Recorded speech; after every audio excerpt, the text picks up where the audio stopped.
Bonjour, dans ce second chapitre du cours sur les notions de base de l'Active Directory, nous allons aborder la notion de contrôleur de domaine et de domaine. Donc, dans un premier temps, nous allons voir la différence entre un groupe de travail et un domaine Active Directory, notamment les avantages de l'un envers l'autre et inversement. Puis, dans un second temps, on va s'intéresser à la notion de contrôleur de domaine, puisque c'est un élément central et indispensable au bon fonctionnement d'un domaine Active Directory. Donc je vous propose de commencer par le premier chapitre, du groupe de travail au domaine. Donc faisons maintenant un petit focus sur le modèle groupe de travail. Donc quand on installe un poste Windows par défaut, il n'est pas relié à un domaine Active Directory. Il n'est pas non plus relié spécifiquement au cloud Microsoft de votre entreprise, si elle utilise les services cloud de Microsoft comme Azure AD, ce qui est désormais une troisième possibilité en plus du domaine Active Directory classique et du groupe de travail. Donc, comme je disais, les postes de travail Windows à l'installation sont intégrés au sein d'un groupe de travail qui se nomme par défaut Workgroup. Un PC sous Windows dispose d'une base d'utilisateurs que l'on appelle la base SAM. La base SAM va contenir tous les groupes d'utilisateurs et tous les utilisateurs locaux à la machine. Chaque machine Windows dispose de sa propre base d'utilisateurs. Si on prend une machine A, qu'on crée un utilisateur dessus, qu'on va sur la machine B, on ne retrouvera pas l'utilisateur que l'on a créé sur la machine A, même si elles sont connectées au même réseau d'entreprise, s'il n'y a pas de domaine Active Directory. Donc, on voit que ce mode de fonctionnement est très vite inadapté quand il y a un nombre de postes conséquent, un nombre d'utilisateurs conséquent, ce qui est potentiellement le cas en entreprise, puisque ça va être lourd en administration. Il faudrait imaginer que de créer à la main chaque compte utilisateur sur chaque PC que l'on a dans l'entreprise pour permettre que chacun puisse se connecter sur n'importe quel poste. Donc, à moins d'affecter un PC à une personne et rendre impossible le fait d'utiliser un autre PC, le groupe de travail devient très vite compliqué à utiliser. D'autant plus quand on va vouloir donner l'accès à des ressources réseau, comme des imprimantes, ou encore des partages sur un serveur de fichiers, on ne va pas pouvoir donner les droits à l'utilisateur puisque le compte ne sera pas connu du serveur puisqu'il s'agit d'un compte local vu que le PC est membre d'un groupe de travail.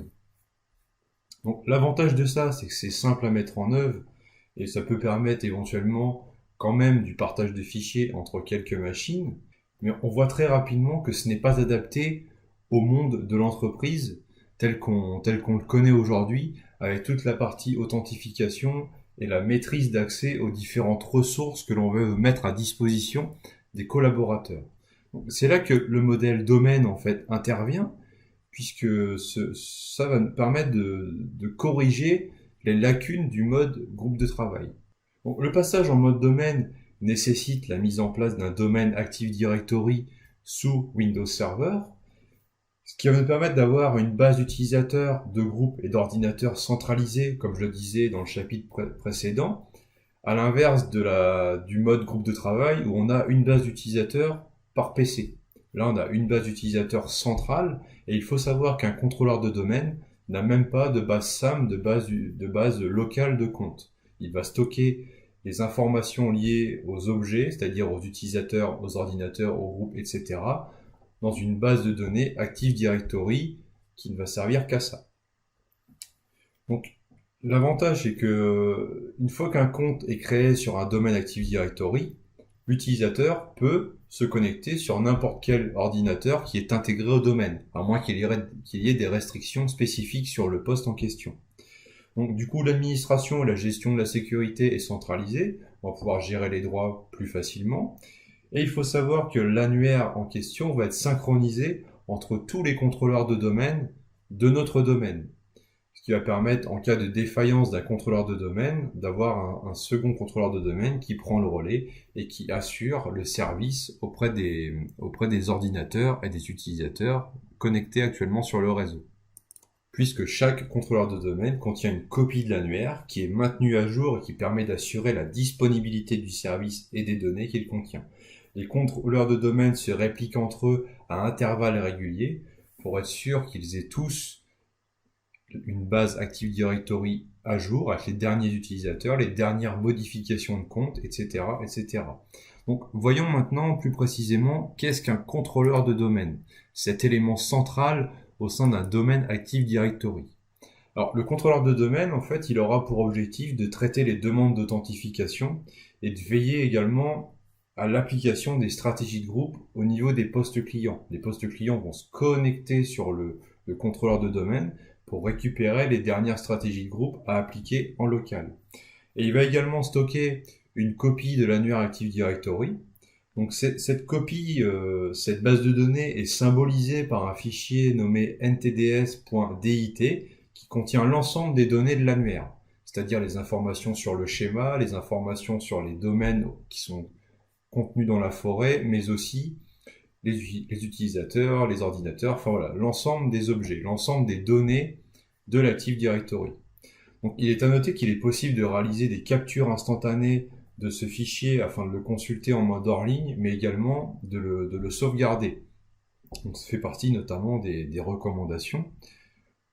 Au niveau des autres recommandations, il est vraiment dangereux d'avoir un seul contrôleur de domaine, il faut au minimum en avoir deux, car si vous perdez le contrôleur de domaine et qu'il est unique, vos postes clients ne pourront plus s'authentifier auprès de vos serveurs, un utilisateur ne pourra pas se connecter sur un nouveau PC, vous allez vraiment avoir de nombreux problèmes, d'où l'importance d'avoir au minimum deux contrôleurs de domaine qui vont se répliquer entre eux.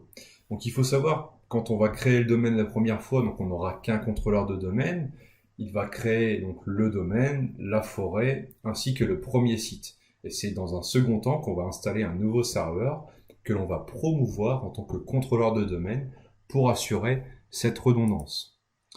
D'ailleurs, la réplication entre les contrôleurs de domaine s'effectue en partie grâce au protocole DFSR depuis Windows Server 2008. Auparavant, on utilisait le protocole FRS.